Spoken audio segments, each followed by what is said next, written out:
São 7 horas e 19 minutos, maratonar, que é aquela maratona, séries e filmes. Tomara que a doutora Giovana esteja me ouvindo, minha filha.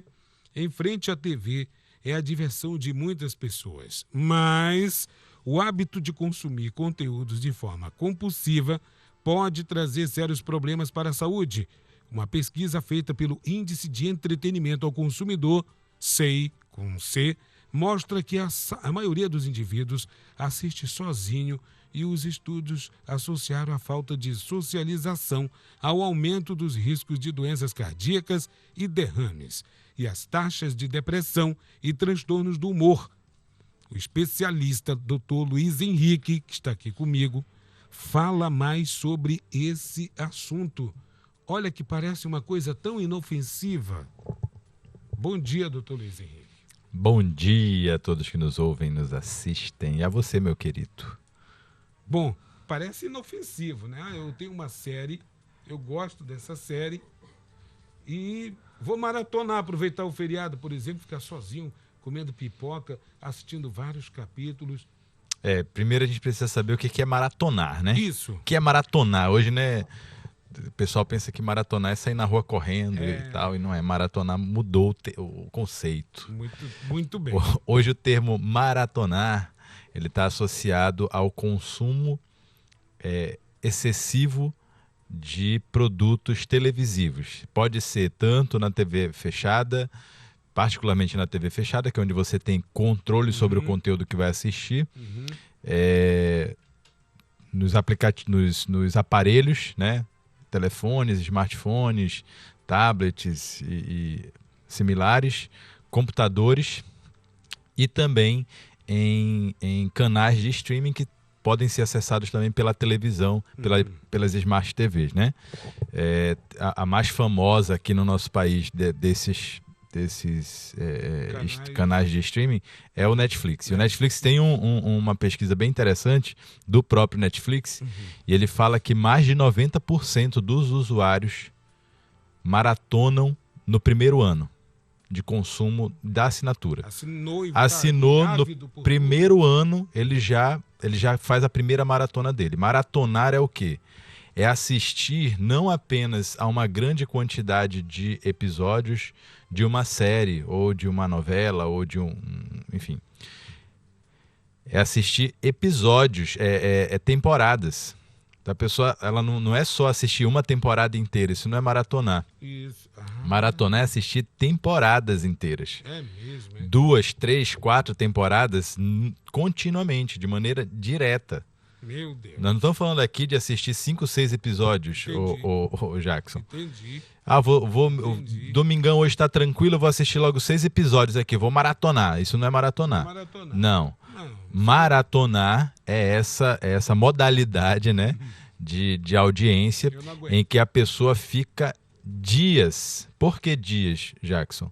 Se nós tirarmos uma média do tempo de duração dos episódios, dessas séries, desses produtos, né, de TV, é mais ou menos 1 hora cada episódio. Varia ali de 45 a 1h15, 1 hora a gente vai ter 1 hora em média. Cada temporada tem mais ou menos, varia também, né, de produto para produto, mas entre 10 e 20 episódios. Então a gente vai ter ali 15, vamos pensar 15 episódios. São 15 horas. Se você assistir todos os episódios de uma temporada só, já são 15 horas, é mais da metade do dia. Então o seu sábado já foi. Você começa a assistir de manhã, vai parar de assistir à noite. Só que é muito bacana, o cara, né, ele tá ali animado com a série, ele quer ver logo o final do negócio, ele passa para a segunda temporada, emenda a terceira, sábado, domingo e segunda foram embora. Ele passa da cota, ele passa da conta, né? E aí, associado a esse comportamento de assistir aos episódios durante muitas horas, nós vamos ter dois comportamentos básicos, né? Um é o comportamento físico, o de ficar parado ou estagnado no sofá, na cama, no chão, sabe lá onde é que o cara tá vendo o negócio da série dele lá, né? Ele escolhe o melhor lugar para ficar, é ficar parado, e o outro é não dormir, que é a parte cerebral, mental. Doutor, não dormir, a pessoa passa direto. Agora, vamos lá. Isso é um tipo de compulsividade? Sim, pode ser um comportamento compulsivo Sim. associado a algum transtorno que a pessoa já tenha. Tem algumas pesquisas mais recentes, porque assim, tudo que diz respeito a mídias sociais, a smartphones e essas tecnologias todas, é tudo muito novo, então nós não temos ainda grandes respostas e grandes estudos que possam comprovar as nossas teses, vamos dizer assim. Eu gosto de entrevistar porque tu já vens com todo o cenário. A gente não tem tanta coisa assim. Acabei de vir do Congresso Brasileiro de Psiquiatria e o tema central do congresso era a psiquiatria no mundo digital, né? Então essa coisa da tecnologia toda, como é que a gente está lidando com isso, como é que as pessoas estão lidando com isso, como é que trata inclusive novo. Os transtornos relacionados a isso. Mas é tudo muito novo. Nós temos poucos dados ainda que sustentem qualquer tese ou teoria. A gente tem muito mais hipóteses do que efetivamente comprovações científicas sobre esse assunto. Entendi. Mas assim, alguns dados já são bem visíveis e a gente consegue já falar sobre eles. Então, uma coisa que já se percebeu normalmente quem tem esse tipo de comportamento, seja o consumo abusivo de Facebook, de Instagram, de redes sociais, mídias sociais de modo geral, ou mesmo as maratonas, quem tem esse tipo de comportamento é alguém que já tem algum transtorno mental. Certo. Não é o contrário. Uma pergunta. Sim.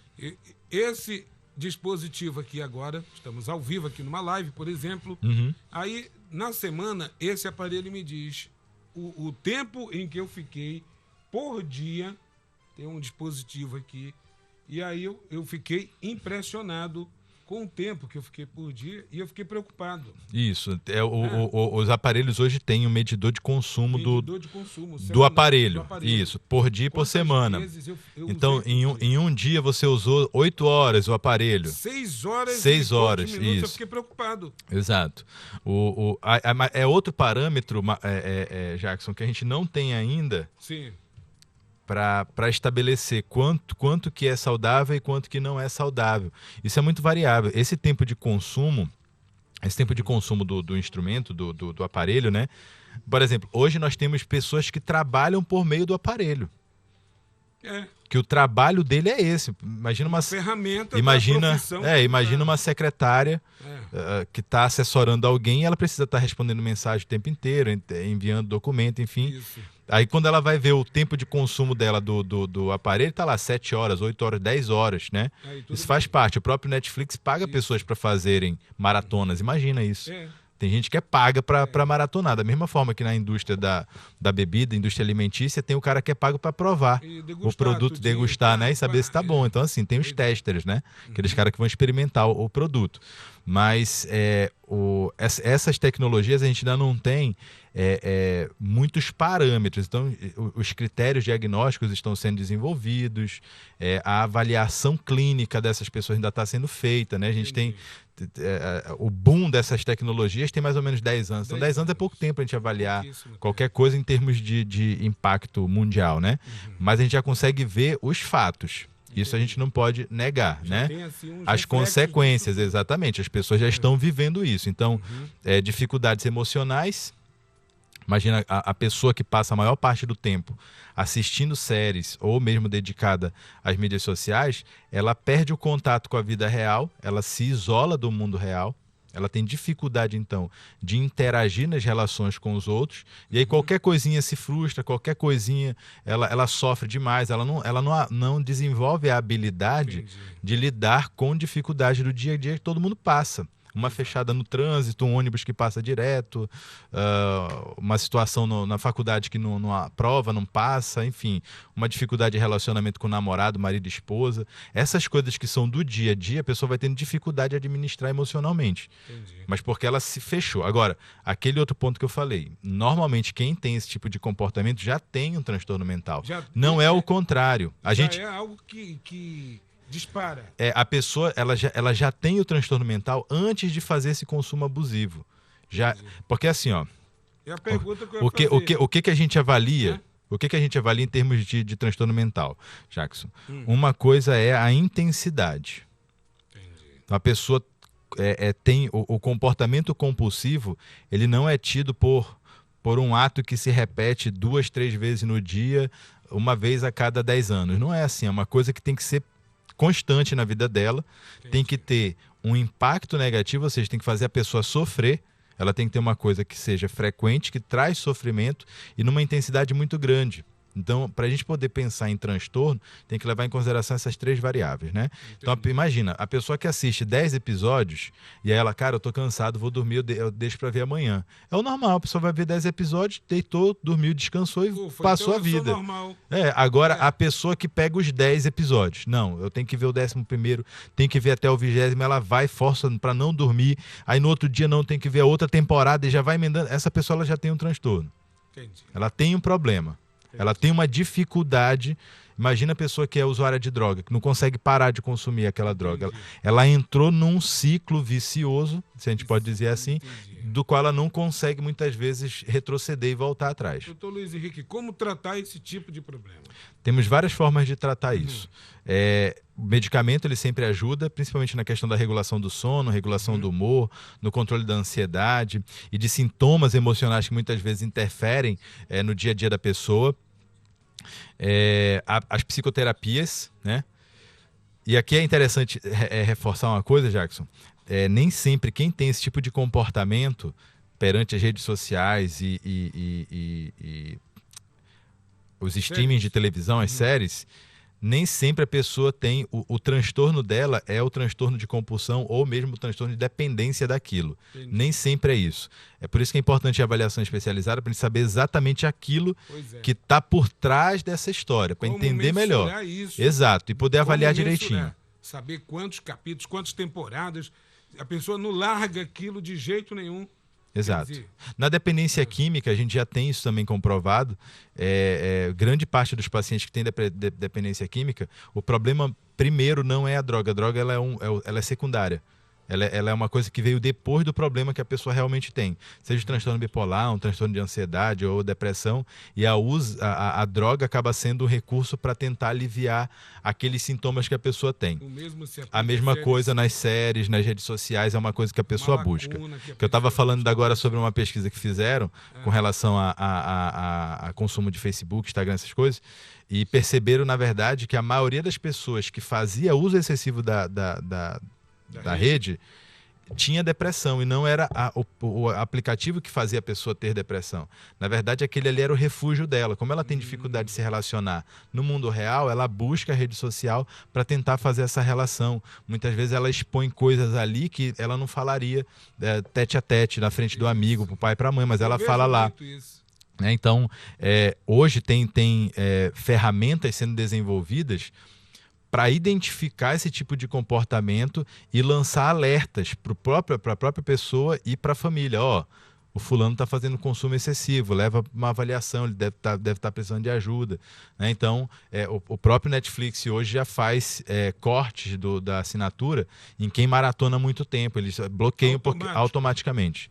Justamente para a pessoa não continuar naquele comportamento que se sabe ser prejudicial. Né? Então, é importante sempre, mais do que pensar na questão do tratamento em si, Jackson, é pensar na avaliação que a pessoa pode fazer.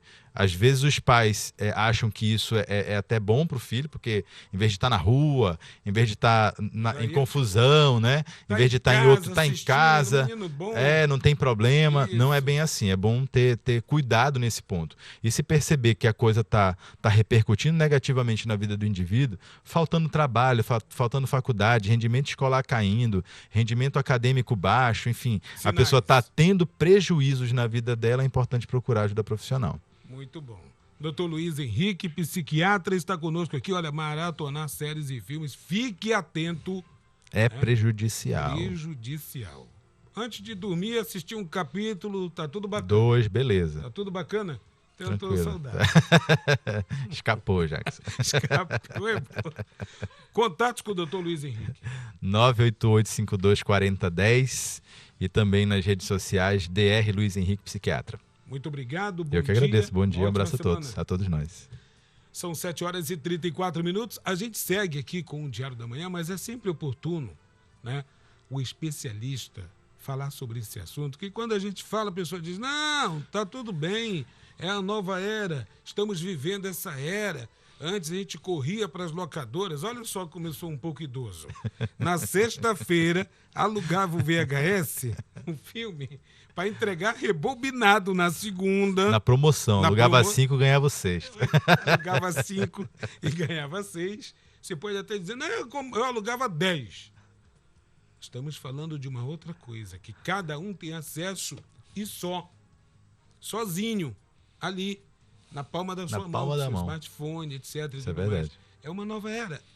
Mas esses cuidados são sempre bem-vindos com um especialista. Aliás, complementando antes do break, o encontro foi recentemente que tratou desse assunto. O Congresso Brasileiro tem 3 semanas.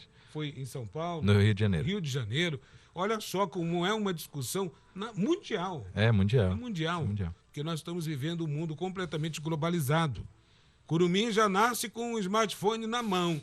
Mulher dá a luz, o Curumim já vem teclando lá. Ele já pede para mamar, mandando mensagem para a mãe. mandando WhatsApp. Mãe, quero mamar. Terrível. Mas é verdade. Mais uma vez, obrigado, doutor Luiz, pela sua contribuição conosco aqui no Diário da Manhã.